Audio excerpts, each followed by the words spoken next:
Afternoon, everyone, and welcome to our post-game press conference. Congratulations to the NU Bulldogs for winning over the UP Fighting Maroons 67 to 47. We have Chef Napa, Jake Figueroa, and Patrick Yu. Coach Jeff, congratulations with this victory.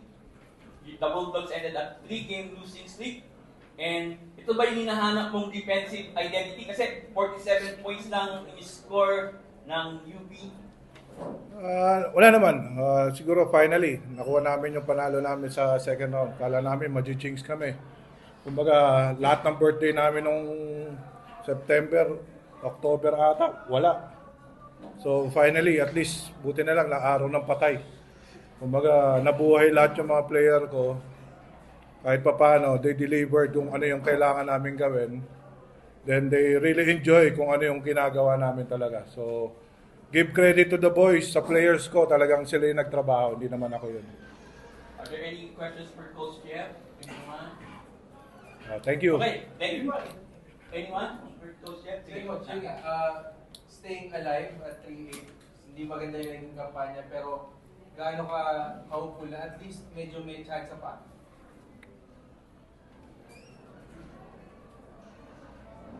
Sino ba? Ako? Yeah. Ako ba? Kala ko si Jake eh. Hindi, andun na tayo. Wala naman kami magagawa. We're underman eh. Pero as long we compete pa rin. Yun nga yung importante doon. Then sinabi ko naman sa kanila talaga na let's finish strong this season. Yun yung mindset muna namin. Basta ginawa namin yung tama, yung result.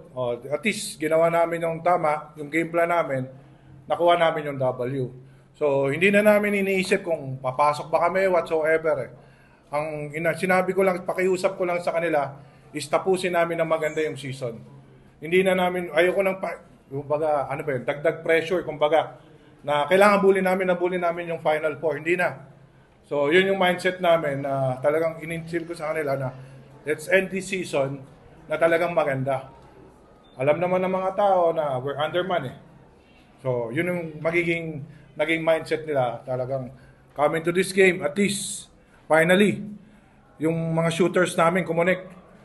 So, yun yung very important for us, na talagang kumunik yung sa labas. Then, yung game plan namin ng defense, whatever it is, nagawa nila ng tama. Almost 1 week na masakit sa ulo. Pero kahit pa paano, nagbunga naman yung pasakit sa ulo nila, kumbaga. Okay, we'll let Coach Jeff go. Thank you, Coach Jeff. Congratulations. We'll have our Patrick and Jake for our posting. Coach, you can go na. Nag-stay na siya dito. Ha? Stay ka pa?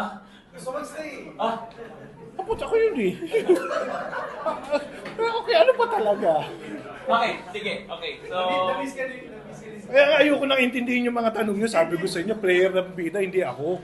Okay, sige. So we'll continue with our post-game, guys. Anyone? Patrick, ikaw yung isa sa mga nagsabi nga ni Coach nakakonect. Siguro, ano yung tumatakbo sa isip mo? Parang, yun nga, wala namang pressure na parang ilaro na lang natin to, gawin natin ng tama yung gusto ipagawa ni Coach, or parang no tomorrow ba, parang gano'n? Yun lang, sinabi nga ni Coach Jeff sa amin na enjoy na lang. Enjoy lang na tagal na yung pressure na kung ano man sa papasok na Final Four. Tapos yun, laking pasalamat lang ako kay Coach Jeff kasi isipin mo buong season, sobrang struggling ako. Kaya kahit ganun nga struggling ako, maitiwala pa rin siya sa akin. Tapos yun. And Jake, ayun nga, sobrang big win to kasi alam naman natin kung gaano ka high-performing yung UP. Ano na siguro masasabi mo na medyo maganda yung shot selection nyo kasi mas nakapag-connect na kayo? And nalimit nyo yung UP ng ganito? Sa totoo lang, tsamba lang namin sila. Yun nga, sabi ni Coach Jeff sa amin na mag-enjoy lang kami. And alam naman natin yung UP sa strong team, better team. Dikit mo daw yan. Kamay yan. Yun lang. Siyempre, una-una na papating ko kayo. Sabihin namin panalo. Coach, so... Ayun na, may tanong pa. Yun. Sorry. Ikaw talaga, ayaw mo patagtanungin yung iba. Siguro both for coach and the players, alam naman natin yung UP, third quarter team sila yun. Parang ilang beses na rin naman silang natatabakan in the first half, pero hindi na susustain ng mga team. Siguro coach at saka sa players din, sa tingin nyo, ano yung ginawa nyo iba para makakapit kayo dun sa malaking lead din. Pag in-explain ko, di wala lumabas na yung game plan namin, di ba? So, secret lang yun. Siguro, ano lang, siyempre, number one, yung mindset ko sa kanila, stay aggressive. Then other than that, nasa utak na nila yun. Kumbaga, sekreto na namin as coaches, ganoon naman trabaho namin na kailangan namin prepare yung team for the bigger battle, hope for the best na mag-perform sila ng better talaga. So, this game, nag-perform sila ng better. Hats off sa kanila. Kasi, yun nga, whole week, medyo talagang naririnig na nila yung malalakas sa boses ko. Pero still, nandiyan pa rin sila para mag-deliver, to perform.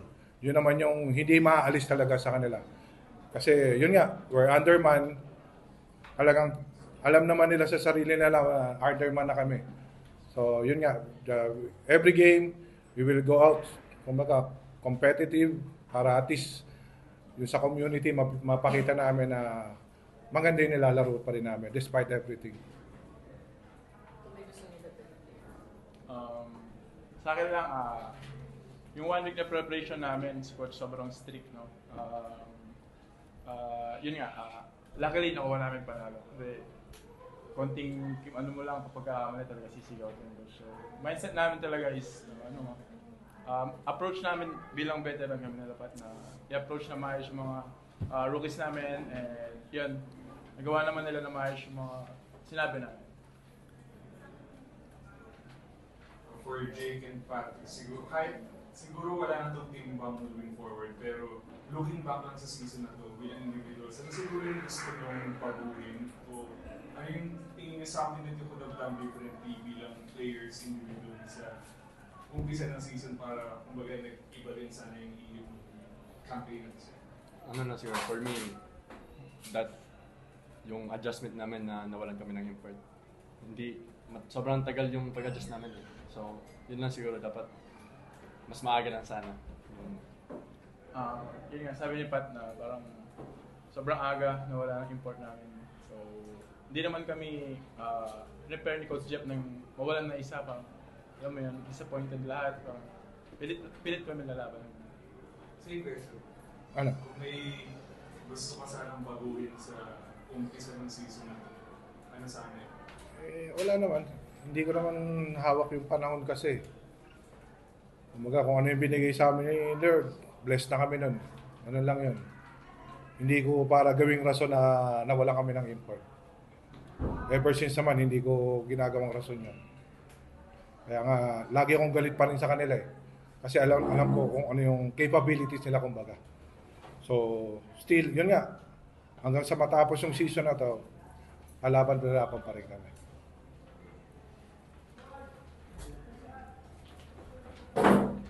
Coach, yun na siya kanina yung pagiging aggressive po ng team. Pero kanina po sa game, foul trouble po yung tatlong bigs. Paano niyo po ma-maintain yung same level of playing but at the same time iwasan po yung ganitong circumstances? Wala naman ako sinabi sa... Wala akong pakialam kahit mag-foul trouble yung mga yun eh. Kumbaga, yun nga. Ang sinabi ko lang sa kanila na compete eh. Kahit mag-foul trouble sila, wala silang as long na ginagawa nila yung part nila. Kaya nga, tingnan mo, foul trouble yung tatlo eh. Napunta na nga ako sa, 5 maliliit na nga yan eh. Pero, yun nga, 5 maliliit, pero nagkaroon pa rin ako ng 7-footer, kumbaga, kahit maliit kami. Pero yun nga yan, kahit anong mangyayari eh, kumbaga, sa game plan, piniprayer ko naman sila sa ganong sitwasyon. So, luckily, yun nga, tumama yung mga tira namin. Good boost for us. Kasi, siyempre, mahirap naman yun. Makaka-stop ka tapos hindi ka rin makaka-shoot. So, double purpose yun. So, siguro doon namin nakuha yung confidence namin playing with defense. Talagang doon tumama yung mga tira nila. So, hopefully, maging madoble namin. Lalo na kalaban namin next Wednesday, UST eh. So, maging prepare sa amin, maging prepare lalo yung team. Kasi, siyempre, kahit pa paano, UST is very dangerous team. Then nandun sa taas yung mga yan eh.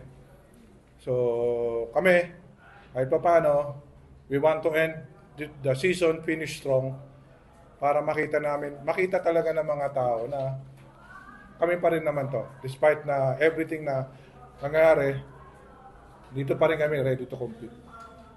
Congratulations, Coach Jeff, Jake, and Francis. At lang ako. Sabi ni Coach na bida yung player, pero hindi naman. Laking tulong yung mga coaches, grabe yung puyat nila para i-prepare lang kami, tapos i-angat yung moral namin. Kaya, panaral naman. Baka lang yan. Thank you.